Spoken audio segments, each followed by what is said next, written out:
সুপ্রভাত বন্ধুরা, আজ হলো 1 জানুয়ারি 2026 ইংরেজি, রোজ বৃহস্পতিবার। আজকের সকালের বিশেষ বিশেষ খবরগুলি হলো: বাংলায় কথা বলার অপরাধে ভিন রাজ্যে আক্রান্ত বাঙালিরা, দুধ পাতিলের নাবালিকাকে ধর্ষণ কাণ্ডের মূল অভিযুক্ত রোহিত বিশ্বাস গ্রেফতার, কাছাড় 3 আসনে বিজেপির টিকিট চেয়ে আবেদন 3 প্রাক্তন বিধায়ক সহ মোট 13 জনের, সুস্মিতার হাত ধরে তৃণমূলের তরিতে ভিন্ন দলের 5 শতাধিক কর্মী সমর্থক। তাহলে বিস্তারিত খবরে যাওয়ার আগে চ্যানেলটি সাবস্ক্রাইব করুন এবং পাশে থাকা বেল আইকনটি বাজিয়ে রাখুন, যাহাতে সমস্ত খবরগুলো আপনার কাছে পৌঁছাতে পারে।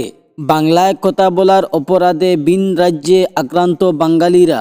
কেন্দ্রীয় স্বরাষ্ট্রমন্ত্রী অমিত শাহ যখন বাংলায় এসে রাজ্য ক্ষমতা দখলের হুঙ্কার দিচ্ছেন, তখনই দিল্লিতে প্রধানমন্ত্রী নরেন্দ্র মোদীর দরবারে বহরমপুরের প্রাক্তন সংসদ তথা কংগ্রেস ওয়ার্কিং কমিটির সদস্য অধীর চৌধুরী দেশ জুড়ে বিশেষত বিজেপি শাসিত রাজ্যগুলিতে যেভাবে বাঙালিদের বাংলাদেশি সন্দেহ হেনস্থা করা হচ্ছে তা নিয়ে প্রধানমন্ত্রীর কাছে নালিশ জানান।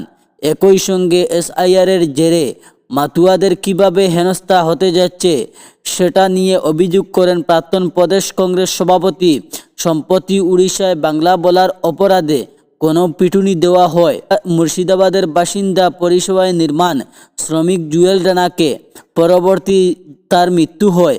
এই ধরনের আরও নানান ঘটনা ঘটেছে বিভিন্ন বিজেপি শাসিত রাজ্যে।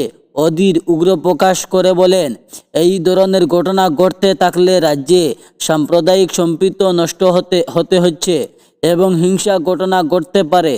প্রধানমন্ত্রীকে চিঠি লেখে অধীরের অভিযোগ, দুধ পাতিলের নাবালিকা ধর্ষণ কাণ্ডের মূল অভিযুক্ত রোহিত বিশ্বাস গ্রেফতার। অবশেষে গ্রেফতার হলো অ্যাসিড হামলার হুমকি দিয়ে নাবালিকাকে স্কুল ছাত্রীকে ধর্ষণের অভিযুক্ত ছোটোর দুধ পাতিল গ্রামের রোহিত বিশ্বাস। সোমবার কুম্ভীর গ্রাম বিমানবন্দরের কাছ থেকে আটক করে পুলিশ। জানা গেছে, অভিযুক্ত এতদিন গোয়ায় লুকিয়েছিল এবং সেখান থেকে ফিরে আসার পরেই তাকে গ্রেফতার করা হয়।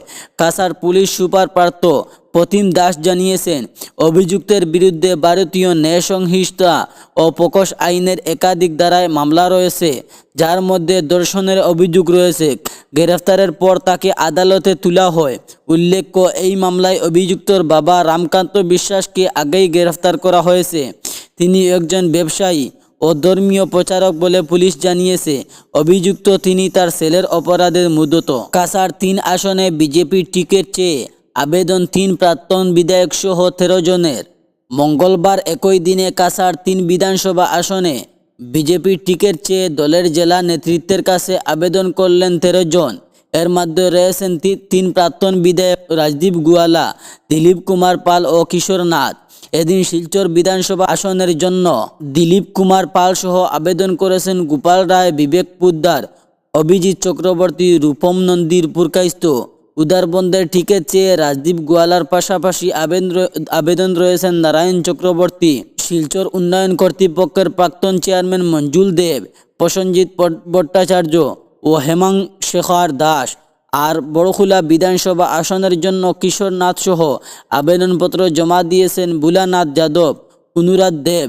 জানা গেছে, এদিন সন্ধ্যার মধ্যে প্রত্যাশীদের আবেদনপত্র পেশ করার জন্য রাজ্য কমিটি থেকে বার্তা আসার পর তড়িঘড়ি করে এই 13 জন আবেদনপত্র পেশ করেন। অবশ্য এই 13 জনের যে শুধু আবেদনপত্র পেশ করেছেন এমন নয়, এর আগে অন্যান্য আসন সহ এই 3টি আসনের জন্য কেউ কেউ জেলা নেতৃত্ব করেছে, আবেদনপত্র পেশ করেছে, কেউ বা সরাসরি গুয়াহাটিতে আবেদনপত্র পেশ করেছেন রাজ্য নেতৃত্বের কাছে। সুস্মিতার হাত ধরে তৃণমূলের তরিতে বিভিন্ন দলের 5 শতাধিক কর্মী সমর্থক। সুস্মিতা দেবের উপস্থিতিতে বিভিন্ন দলের প্রায় 500 শতাধিক কর্মী ও সমর্থক তৃণমূল কংগ্রেসের তরিতে পা রাখলেন। পশ্চিমবঙ্গ কাটিগড়ায় মঙ্গলবার যোগদান অনুষ্ঠানে সংসদ তথা তৃণমূল নেত্রী সুস্মিতা দেব বলেন, বিজেপির পর্দা ফাঁস করতে মমতা বন্দ্যোপাধ্যায় হাত ধরেছেন। তার কথায়, মমতা উন্নয়নের রাজনীতি করেন, মানুষের মধ্যে ভেদাভেদের রাজনীতি করেন না। কংগ্রেসের সমালোচনা করে সুস্মিতা বলেন, কংগ্রেসীরা সকালে কংগ্রেস আর রাতে অন্ধকারে বিজেপি করেন, তাই বাধ্য হয়ে তাকে কংগ্রেস ছাড়তে হয়েছে। তিনি আরও বলেন, বর্তমান কংগ্রেস প্রয়াত সন্তমোহন দেবের কংগ্রেস নয়, কংগ্রেস পূর্দস্ত সুবিধাবাদী দল। এনআরসির ভয়ে বহু মানুষ আত্মহত্যা করতে বাধ্য হয়েছে, কিন্তু এনআরসি আজও ঝুলন্ত অবস্থায় রয়েছে। মানুষের মাথার উপর ঋণের বোঝা রেখে উন্নয়নের দোহাই দিচ্ছে বিজেপি। অন্ধভক্তি নিয়ে ধর্মের নামে যারা রাজনীতি করে ধীরে ধীরে তাদের মোহভঙ্গ হচ্ছে বলে জানান সুস্মিতা দেব।